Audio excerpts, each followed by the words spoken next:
ایک دن گھنے جنگل میں ایک بھوکا شیر شکار کی تلاش میں بھٹک رہا تھا۔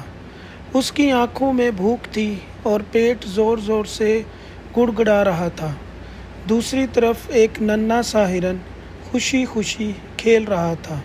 وہ کبھی اچھلتا، کبھی کودتا، جیسے جنگل کا بادشاہ وہی ہو۔ شیر نے ہرن کو دیکھا اور آہستہ آہستہ دبے پاؤں اس کی طرف بڑھنے لگا۔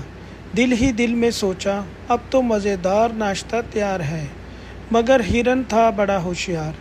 اس نے شیر کی آہٹ سن لی اور زور زور سے ہنس کر بولا، ارے واہ، اتنا چھوٹا شیر! میں تو ہاتھی کے بچے کو بھی چٹ کر گیا تھا۔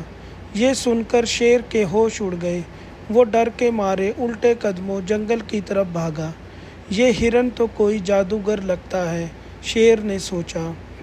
ہرن نے مسکرا کر سکون کا سانس لیا اور خوشی خوشی جنگل کے دوسرے حصے کی طرف دوڑ گیا۔ آج عقل نے طاقت پر بازی مار لی تھی۔